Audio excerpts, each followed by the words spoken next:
celebrations. And in studio, we're joined by political analyst Vincent Kimosop and Willis Robro, of course, who will be steering that conversation. So let's quickly head over to them before we get into the newspaper review. Willis? All right, thank you very much, Trigo. Vincent, welcome. You're welcome. How are you? Yes, very fine. Hope you enjoyed your Madaraka day. I did. I went to visit a friend. Yes. Who was with a patient who was unwell. So we celebrated in our own way, standing with Kenyan solidarity. So let me start by saying happy belated Madaraka Day. All right, thank you very much. You're welcome. Of course, what happened yesterday, the two parties having their separate rallies. I guess the first thing would be, what does it portend politically? I think I would say I'm a very big believer in this country, and as an optimist, let's start by really appreciating some gains that we have as a country, even before we go into the political implications. Number one is that we are making progress as a country. These are things that we would never thought of, that you can actually have two parallel rallies, celebrations. Questions might be the content, what was said, but the very fact that we're even discussing issues. In that rally, it was not about the way we've had a problem with the ethnicization of our politics. You had issues being discussed there, issues of inclusivity. Yeah, you had a president speaking. He says, I am the president today, and there will come a time you will be the president. You will require the support of everybody. So as we run around with the things that we are doing, please put that in mind. Then we also had a court that made a ruling. You remember the police had actually said no to the rally in Uhuru Park, and we had a judiciary issuing a court order reminding them of their responsibilities. We also reminding the code that went to court about their constitutional rights and also their obligations. So I think we are making progress as a country. We are discussing issues. We may not be agreed on what is it that we are saying about the tone and the messages that's coming, but overall the country is making progress. Now, there are therefore also other questions that are emerging. The Constitution says that the President is the head of state. What does the head of state mean? Does it therefore mean that when it comes to national celebrations and holidays, the person who leads the entire state, so that he, being a symbol of unity, he is the president? Those are narratives that we are beginning to have.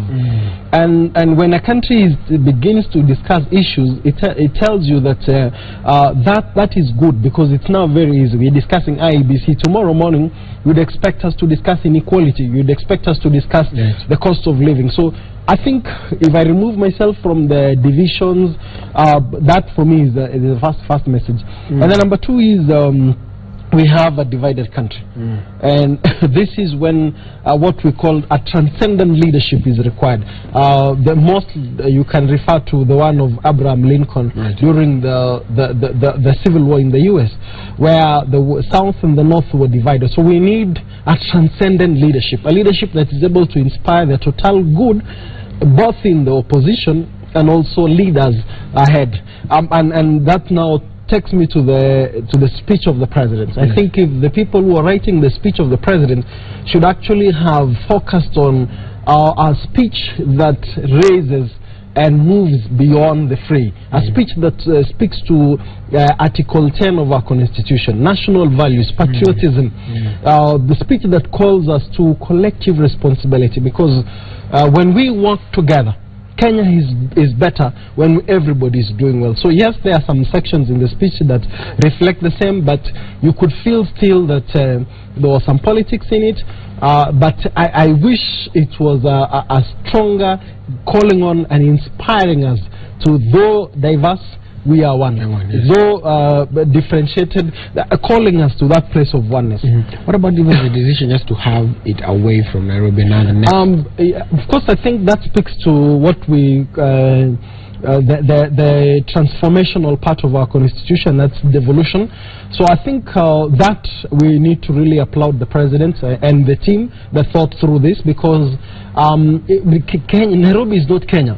And also, when we take such celebrations to a place like Nakuru, the impact it has on the economy, the impact it has, because Nakuru, I'm sure there are people who have to rent, so that is very good. And progressively that needs to be encouraged. It's good one day it goes even all the way to Marsabit, it goes all the way to Mandera, so that people can see what is this that is Kenya, and that we also have an opportunity. So devolution, it tells you, is actually irreversible, and that is, remember, the president has, and his Jubilee administration has been accused that they are not pro-devolution. So it's through such gestures that actually we get to see the spirit demonstrated, and I think that was a fantastic thing, and it needs to be continued. And I think the next one is in Machakos, right? Yes, Machakos. So no political mileage whatsoever. I think they have political mileage, and if you look at why, for example, the president. That was during the luncheon with the presidents for South Korea. He called the opposition the code leader to status. So I think that was a score, because from that picture alone, I see you checking what is trending. You see, it's a picture that trended. So that was a plus, because what people want is unity. And then when now, because everybody had excited their base, you know, even a statesman, people should not forget, still a politician.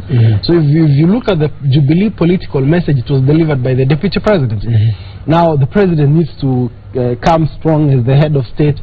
And the core part of the divide had already excited their base, and since they had spoken and took lunch together on the previous day, they needed to maintain their base, and that's why the rally at Uhuru Park had to go ahead now in the afternoon, because one thing that, you know, the president has the machinery. He's not even the one who ensured people are in Afra. That's somebody else's responsibility.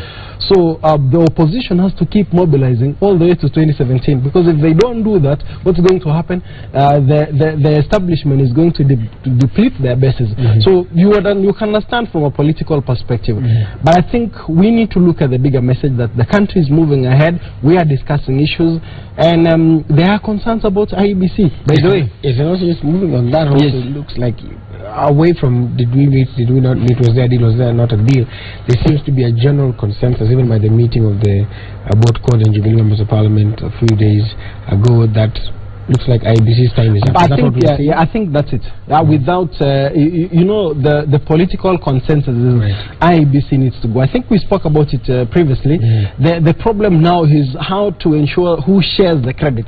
The Jubilee part of the divide does not want to allow a situation whereby IEBC goes and they all credit that the political capital goes to the opposition, and the same also to the opposition. They want to milk a lot of political capital from this process. But let's look at this way. The political message is that IEBC will go. Then the selection panel will be from the both sides of the divide, and we will get a new commission. As to when, the package and all that, that will be part of the discussion. Now, I think the reason why as in a discussion is very important, and allow me to say this, is that if you remember 2013, when the IEBC declared President Kenyatta as president-elect, there is a law in Parliament called the assumption of power. What we started seeing is that the then president-elect started to have an office at KICC. You had briefings that he was receiving ambassadors. So psychologically, Kenyans were starting to be prepared, even though there was a petition going on at the Supreme Court that you already had a president-elect. So I think there are other issues that even though we will have new commissioners, we will need to have discussions on. For example, reviewing the Assumption of Power Act, because when really there is a public perception when you start preparing and conditioning a people. I'm actually suspecting we were to even go for a runoff, already you had started projecting Uhuru and his deputy as the possible. So we need to ensure that Kibaki should have held and remained in power, without all those privileges, so until the person is declared, because he was getting intelligence briefings, all that, you are already prepared for office. So there are other laws that needs to be amended. We need to fix the commissioners, so the integrity issues, have new commissioners. We also need to address the issue of that law, the assumption of power, so that there is a process towards the same. We also need to address the issue of the Supreme Court. You know, today they are discussing other issues. There are questions around the Supreme Court, so that by the time we are moving to a new elections, the electoral system inspires confidence. We also need to fix the security sector. If you look at the performance of the National Police Service in the last 1 month, you can see the philosophy of policing has not changed. The fusion between the executive and the National Police Service is still very, very strong. Now the problem with that, you saw, Nkaisere would actually issue orders. Then the new constitution actually envisaged a situation whereby the executive together with the police are separate, so that the police have a responsibility of protecting everybody, not only those who are in power, but also those who are outside power. So the advantage of having this conversation is, how do we ensure that we have a level playing field, so that even the Jubilee, with their confidence that they will win the elections, they win an election and they obtain legitimacy.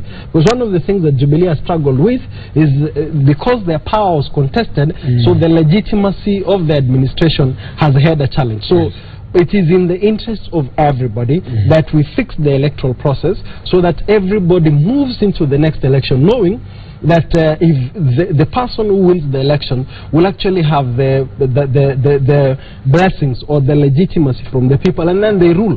So I think politically we can discuss who gets the credit, how do we go about it, and that's why the 10-member committee, the legal and justice committee having those conversations.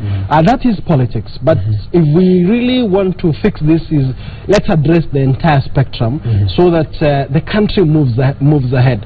That is how I'd look at it. All right, thank you so much. That's Vincent Kimosop, who was unpacking for us some of the issues in the political matrix, and of course these discussions will continue. It looks like it's going to be, we have the Supreme Court, the IBC. Today they're having a very interesting conversation as well. So obviously there's a lot to talk about, and we'll be here to talk about the same. For now, we want to take a short commercial break, and then when we get back, Madaraka and Barack Muluka will have the newspaper review. Good morning.